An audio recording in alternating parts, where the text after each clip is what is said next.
Hi friends. So இப்போ உலகம் ஃபுல்லா எல்லாரும் பேசிக்கிட்டு இருக்கிற விஷயம் என்னன்னு நீங்க பார்த்தீங்கன்னா, ஏஐ. அது ஆர்டிஃபிஷியல் இன்டெலிஜென்ஸ் அதனோட சந்ததிகளான உயிருள்ள புதிய ரோபோக்களை உருவாக்க ஆரம்பிச்சிருச்சு அப்படின்ற நியூஸ் தான்.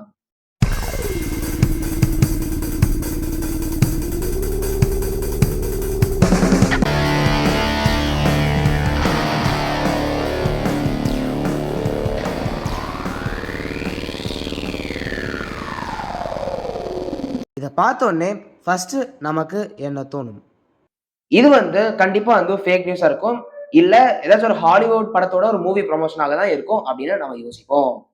ஆனா, நீங்க பார்த்தீங்கன்னா, இப்போ நாசா, பெரிய பெரிய இந்த யூனிவர்சிட்டீஸ், ஏன் நம்ம இந்த பெரிய சயன்ஸ் ஜர்னல்ஸ் எல்லாம் கூட இத பத்தி பேச ஆரம்பிச்சிருக்காங்க. ஸோ இவங்கலாம் பேசும்போது அதாவது பேச ஆரம்பிச்சிருக்காங்க. அதனால நம்ம கொஞ்சம் அத பத்தி யோசிச்சு தான் ஆகணும். ஸோ இப்போ மனிதன மாரியே இருக்கிற ஒரு ஹியூமனாய்ட் ரோபோட்ஸ உருவாக்குறாங்க. இது நம்ம ஹியூமானிட்டிக்கு நல்லதா? இல்ல மோசமானதா? ஸோ இந்த மாரி நம்மகிட்ட வர நெறைய கேள்விகளுக்கான விடைய தான் நம்ம இந்த வீடியோல பார்க்க போறோம். சரி வாங்க வீடியோக்குள்ள போவோம். வீடியோக்குள்ள போறதுக்கு முன்னாடி இதுவரைக்கும் என் சேனலுக்கு சப்ஸ்கிரைப் பண்ணாதவங்க மறக்காம சப்ஸ்கிரைப் பண்ணிக்கோங்க. சரி வாங்க வீடியோக்குள்ள போய் அத பத்தி நல்லா தெரிஞ்சுக்கலாம். முதல்ல ஒரு விஷயத்தை நம்ம கிளியர் பண்ணிப்போம்.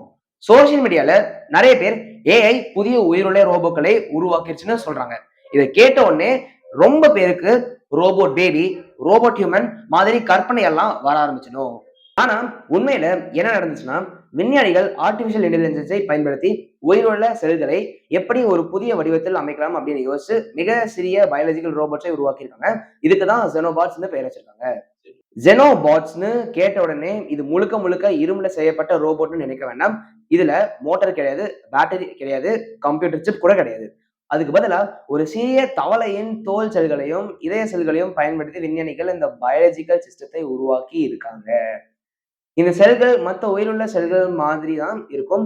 ஆனால் நம்ம உடம்புல இருக்கிற மத்த உயிருள்ள செல்களை கூட செய்ய முடியாத வேலையை பெர்ஃபெக்ட்டா செய்யக்கூடிய திறமை இந்த ஜெனோபாட்ஸ்க்கு அதாவது ஜெனோபாட்ஸ் அப்படின்ற செல்களுக்கு இருக்கும் அப்படின்றது தான் இதனோட தனி சிறப்பு அப்படின்னு சொல்றாங்க. அதனால தான் ஜெனோபாட்ஸ் உலகம் முழுக்க பேசும் பொருளாக மாறியிருக்கு. இப்ப எல்லாருக்கும் நமக்கு ஒரு கேள்வி வரும். அது என்னன்னா, சயின்டிஸ்ட் தானே இத கண்டுபிடிச்சிருக்காங்க. இதுல ஏஐ என்ன பண்ணுச்சு? இதுதான் இந்த கண்டுபிடிப்போட ஒரு மிக முக்கியமான பகுதி. வாங்க அது என்னன்னு பார்க்கலாம்.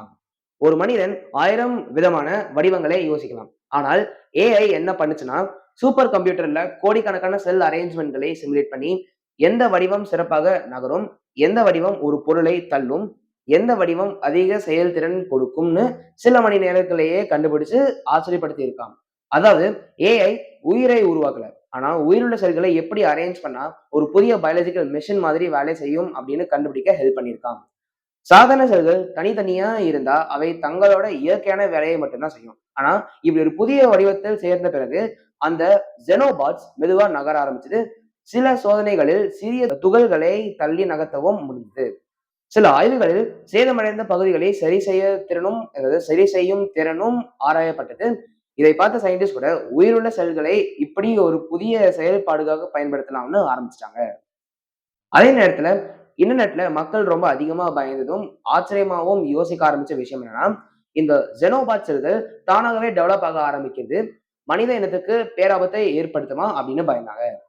ஆனா அதே நேரத்துல சில ரிசர்ச்ல ஜெனோபாட்ஸ் அதை சுற்றியுள்ள தனித்தனி செல்களே சேர்ந்து புதிய ஜெனோபாட் போன்ற அமைப்புகளை உருவாக்குவதை கவனிச்சிருக்காங்க.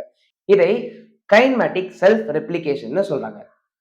ஆனால் இதை மனிதன் மாதிரி இனப்பெருக்கம் செய்ய ஆரம்பிச்சுன்னு சொல்ல முடியாது. ஏன்னா இந்த ஜெனோபாட் புதிய புதிய ஜெனோபாட்ஸை உருவாக்குறது எல்லாம் ஒரு குறிப்பிட்ட ஆய்வக சூழ்நிலைகளில் நடந்த ஒரு செயல்முறை தான். அதனால ஏஐ புதிய மனித இனத்தை உருவாக்க ஆரம்பிச்சுச்சுன்னு நம்ம பயப்பட வேண்டிய அவசியம் இல்லைன்னு சொல்றாங்க. இது எல்லாத்தையும் விட இந்த மாதிரி ஜெனோபாட் தொழில்நுட்பத்தால நம்ம மனித இனத்துக்கு நிறைய நன்மைகள் கிடைக்கும்னு சொல்றாங்க. குறிப்பா மருத்துவத்துறையில நம்ம உடம்புக்குள்ளே இந்த மாதிரி பயாலஜிக்கல் ரோபோட்ஸை அனுப்பி கேன்சர் செல்ஸை மட்டும் அழிக்க முடியுமா? உடம்புக்குள்ள ட்ரக்கை சரியான இடத்துக்கு கொண்டு போக முடியுமா? ரத்த நாளங்களில் இருக்கும் அடைப்புகளை சுத்தம் செய்ய முடியுமா? காயமடைந்த திசுக்களை விரைவாக சரி செய்ய முடியுமா? இப்படி பல மருத்துவ பயன்பாடுகளுக்காக சயின்டிஸ்ட் ஆராய்ச்சி செஞ்சுக்கிட்டு இருக்காங்களாம். அதாவது இந்த கண்டுபிடிப்பு மனிதர்களை மாற்றுவதற்காக இல்லை, மனிதர்களை காப்பாற்றுவதற்கான புதிய மருத்துவ கருவிகளை உருவாக்க முடியும் என்பதற்காக முயற்சி அப்படின்னு சொல்றாங்க. உண்மையை சொல்லணும்னா இந்த ஜெனோபாட்ஸ் தொழில்நுட்பத்தை பார்த்து இப்பவே பயப்பட வேண்டிய அவசியம் இல்லை. ஏன்னா இந்த ஆராய்ச்சிகள் எல்லாம் மிகவும் கட்டுப்படுத்தப்பட்ட ஆய்வக சூழ்நிலைகளில் தான் நடக்கிறது. ஒவ்வொரு கட்டத்துக்கும் கடுமையான பாதுகாப்பு விதிகளும் நெறிமுறைகளும் இருக்குது. அதனால சோசியல் மீடியால வர ஏஐ உலகத்தை கைப்பற்ற போகுது மாதிரி செய்திகளை அப்படியே நம்ப வேண்டிய அவசியம் இல்லை அப்படின்றதுதான் உண்மை. ஒரு காலத்துல கம்ப்யூட்டரால மனிதர்களை எப்படி அதாவது எந்த விதத்திலும் தோற்கடிக்க முடியாதுன்னு நம்ம சொல்லியிருந்தோம். ஆனா இப்ப பாருங்க, நம்மளோட வேலையெல்லாம் ஏஐ எடுக்குது. பாட்டு தயாரிக்குது. அந்த வேலை, இந்த வேலை, கோடிங் பண்ணுது. அதாவது சொல்லப்போனா எல்லாத்தையும் இந்த உலகத்துல பண்ணுது. இப்ப நீங்க பார்த்தீங்கன்னா வந்து ஒரு மனித உயிர் மாரியே ஒரு பயாலஜிக்கல் யூனிட்டா வந்து வந்திருக்கு. சோ, இது வந்து இப்போ சயன்ஸ் ஃபிக்ஷன் மூவின்னா சீரியஸ்ல நடக்கிறது இல்ல. இது இப்போ நம்ம ரியாலிட்டில நடக்கிற ஒரு ஒரு ஒரு ஆச்சரியமான விஷயம் கூட நம்ம சொல்லிக்கலாம். சோ, இத நம்ம எப்படி யூஸ் பண்றோம்ன்றத வந்து நம்ம ஃபியூச்சர்ல தெரிஞ்சுக்கலாம். இத நல்லா யூஸ் பண்ணா நீங்க பார்த்தீங்கன்னா, நம்ம மெடிக்கல் ஃபீல்ட்ல வந்து ஒரு மிகப்பெரிய சாதனைகள், அதாவது இந்த கேன்சர் செல்ஸ், சோ முக்கியமா கேன்சர தோற்கடிக்கிறதுக்கு வந்து இது ரொம்ப ஒரு முக்கியமான ஒரு ஆமா அதாவது யூஸ்ஃபுல்லான ஒரு இன்வென்ஷனா இருக்கும்னு கூட சொல்லிக்கலாம். சரி ஓகே ஃபிரெண்ட்ஸ். சோ இந்த மாரி நெறைய இன்ட்ரஸ்டிங்கான ஃபேக்ட்ஸ் அண்ட் நியூஸ்லாம் நீங்க பார்த்தீங்கன்னா, என் சேனல்ல நான் கன்டினியூவா போட்டுட்டே தான் இருக்கேன். சோ அத தெரிஞ்சுக்கணும்னா, இதுவரைக்கும் என் சேனலுக்கு சப்ஸ்கிரைப் பண்ணாதவங்க மறக்காம சப்ஸ்கிரைப் பண்ணிக்கோங்க. வீடியோ உங்களுக்கு புடிச்சத லைக் பண்ணிக்கோங்க. அப்புறம் மறக்காம உங்க ஃபிரெண்ட்ஸ்க்கும் ஷேர் பண்ணுங்க. சரி ஓகே ஃபிரெண்ட்ஸ். அடுத்த வீடியோல சந்திக்கும் வரை அனைவருக்கும் நன்றி. வணக்கம்.